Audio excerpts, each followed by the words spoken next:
Bismillahirrahmanirrahim. Assalamualaikum warahmatullahi wabarakatuh. Bapak-bapak, ibu-ibu, mas-mas, mbak-mbak, adik-adik sekalian yang dirahmati Allah dimanapun Anda berada, kembali di IIF Channel bersama saya Iif Wijayanto. Kali ini saya akan mengupas topik doa setelah ngopi atau minum kopi, ya, diampuni dosa-dosanya yang telah lalu, ya.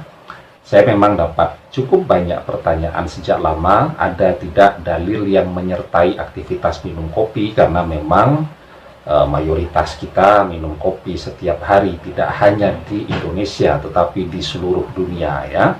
Nah, kemudian ada tidak hadis atau sekurang-kurangnya pendapat dari para ulama yang menyertai bab minum kopi tadi, ya. Nah, jadi memang kopi ini sendiri, ya, di dalam catatan sejarah Islam ditemukan, ya, catatan-catatannya pada abad ke-9 Hijriah, ya, sekitar tahun 900 Hijriah, atau kalau dalam Masehi ya sekitar abad ke-15 Masehi, ya. Jadi yang memperkenalkan kopi pertama kali yaitu Syekh Abu Bakar bin Abdillah As-Sazili, ya, seperti yang tercatat di dalam kitab Hasyiah Ibnu Abidin, ya, juz yang ke-6.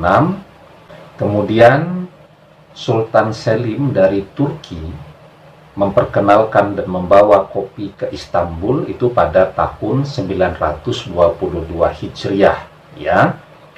Nah, jadi memang kalau berdasarkan catatan-catatan ini, sebenarnya tanaman kopi adalah tanaman yang 9 abad kemudian baru populer, ya, sejak zaman Rasulullah dan para sahabat. Sehingga memang ketika ditanyakan ada tidak hadis sahih yang berasal dari zaman para sahabat berkaitan dengan kopi, ya tentu tidak ditemukan, karena memang di zaman itu kopi belum ada. Nah, maka memang kopi ini sendiri adalah persoalan yang baru, ya, dan tentu kalau kita bertanya tentang pendapat para ulama banyak, ya, dan secara umum para ulama memperbolehkan minum kopi, ya.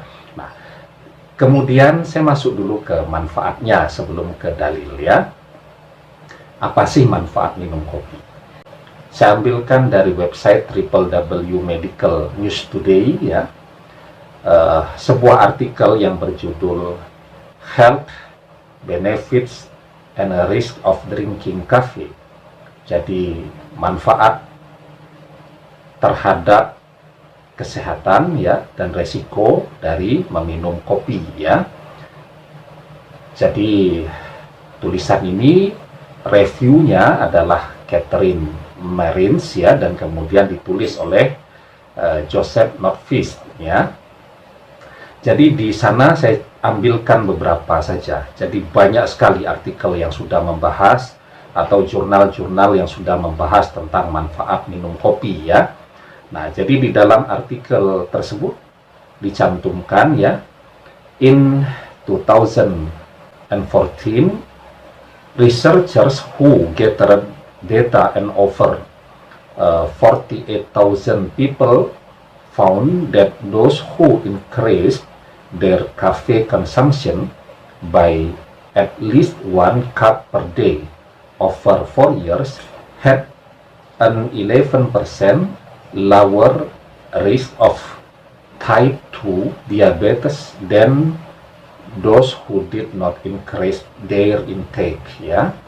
Jadi pada tahun 2014 para peneliti yang mengumpulkan data lebih dari 48.000 orang menemukan bahwa mereka yang meningkatkan konsumsi kopi setidaknya 1 cangkir per hari selama 4 tahun memiliki resiko diabetes tipe 2 11% lebih rendah daripada mereka yang tidak meningkatkan asupan kopinya, ya.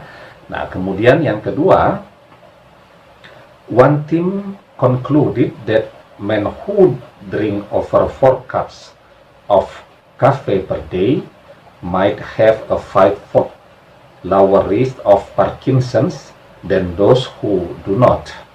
Penelitian resiko Parkinson ya yang dilakukan oleh sebuah tim menunjukkan orang yang minum lebih dari 4 gelas kopi setiap hari itu resiko Parkinsonnya lebih rendah 5 kali dibandingkan yang tidak ya. Nah kemudian Italian researchers found that cafe consumption lowers the risk of liver cancer by around 40% ya. Jadi peneliti-peneliti di Italia menemukan bahwa konsumsi kopi itu menurunkan resiko kanker hati sampai 40% ya. Itu manfaat dari kopi luar biasa banyak, dan saya pikir artikel jurnal bisa di browsing di mana-mana yang menceritakan atau yang membahas tentang manfaat kopi ya. Saya sendiri itu sampai 3 tahun yang lalu itu menderita penyakit GERD ya, atau asam lambung yang berlebihan. Wah, segala macam obat saya konsumsi lah. Bahkan orang yang sakit GERD itu kan pola makannya harus hati-hati betul ya. Kalau lagi tidak puasa, kalau lagi puasa malah sehat walafiat itu. Jadi 3 kali setiap hari itu harus makan berat dan 3 kali harus makan ringan. Jadi kalau saya berangkat membimbing umroh itu saya harus bawa rice cooker kecil ya. Jadi jam 3 pagi itu sebelum berangkat ke Masjid Nabawi atau ke Masjidil Haram itu saya masak nasi dulu tuh. Karena harus kemasukan nasi dulu kan begitu. Dan seterusnya sampai kemudian saya berdoa kepada Allah, ya Allah ini sakit GERD ini repot juga ini ya. Dan kemudian saya tidak tahu itu tiba-tiba kemudian terinspirasi untuk minum kopi lagi, padahal orang sakit GERD itu paling tidak boleh kan minum kopi. Saya coba minum kopi lagi dan alhamdulillah sudah kurang lebih 3 tahun ini saya tidak mengkonsumsi obat GERD lagi. Itu pengalaman saya pribadi ya, tentu yang bisa menilai ya teman-teman yang menekuni bidang ilmu kedokteran, tetapi itu pengalaman saya pribadi ya. Tentu basis ilmiahnya masih bisa diperdebatkan ya, tetapi manfaat kopi secara keseluruhan memang luar biasa banyaknya ya.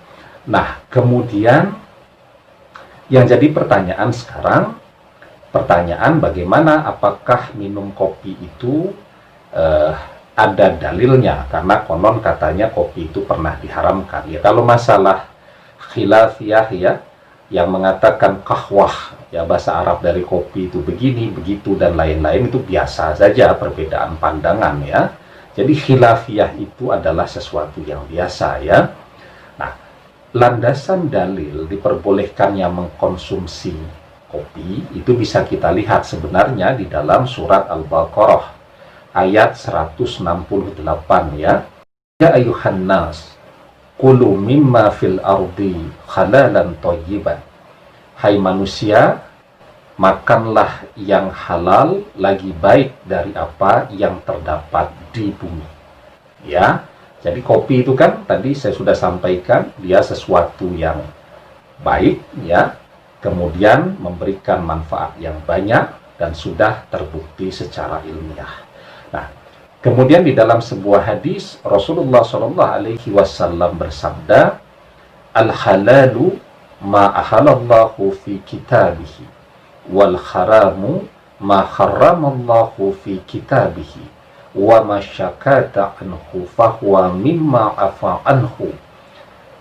Yang halal adalah apa yang dihalalkan Allah Subhanahu wa ta'ala dalam kitabnya, dan yang haram adalah apa yang Allah Subhanahu wa ta'ala haramkan dalam kitabnya, dan apa yang ia diamkan darinya maka itu termasuk dimaafkan ya.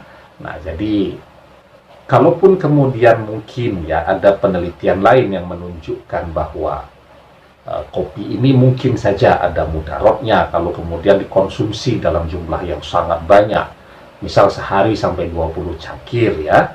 Tetapi paling tidak bahwa kopi ataupun tumbuhan yang memiliki identitas seperti kopi tidak pernah dibahas di zaman Rasulullah, sehingga memang ini termasuk sesuatu yang dimaafkan atau diberikan toleransi yang luas untuk mengkonsumsi kopi tadi, ya. Nah, agar kemudian ngopi ini menjadi berpahala seperti yang saya cantumkan di judul, ya, maka yang pertama, niatkan bahwa aktivitas ngopi ini bukan cuma untuk begadang yang sia-sia, bukan cuma untuk menemani ngobrol yang tidak ada manfaatnya, tetapi misal kalau untuk ngobrol niatnya untuk silaturahmi.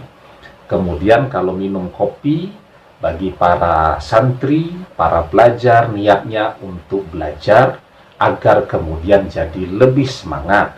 Bagi para ahli ibadah, niatnya untuk tujuan ibadah biar kuat di dalam beribadah, tidak cepat mengantuk, ya. Nah, kemudian yang kedua, jangan lupa sebelum minum kopi berdoa, ya, membaca bismillah.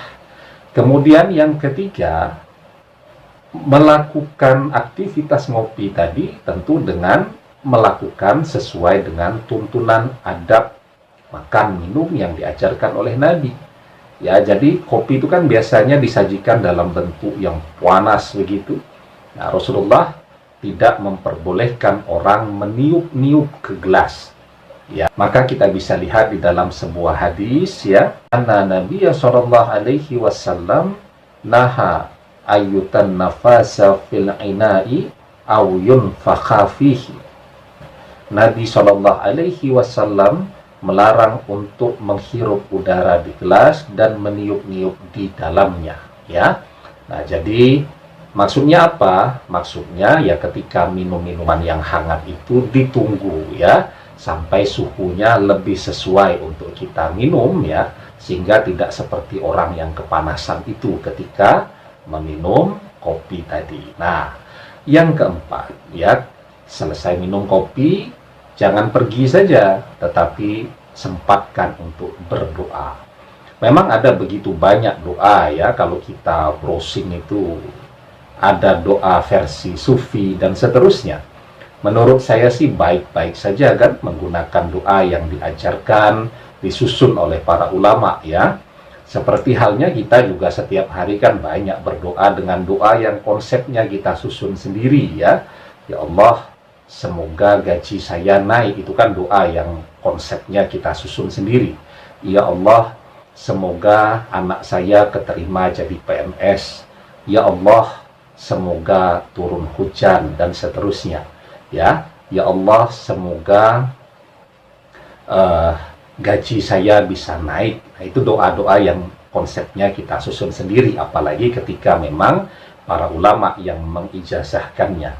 Tetapi ketika ditanya ke saya, misal doa yang dituntunkan oleh Rasulullah SAW, maka kita kembali rujukannya kepada hadis, ya. Nah, di dalam sebuah hadis dijelaskan, man aqala ta'aman wa qala alhamdulillahillazi at'amani haza wa razaqanihi min ghairi khawlin minni wala quwwatin ghufira lahu ma taqaddama min zambih, ya.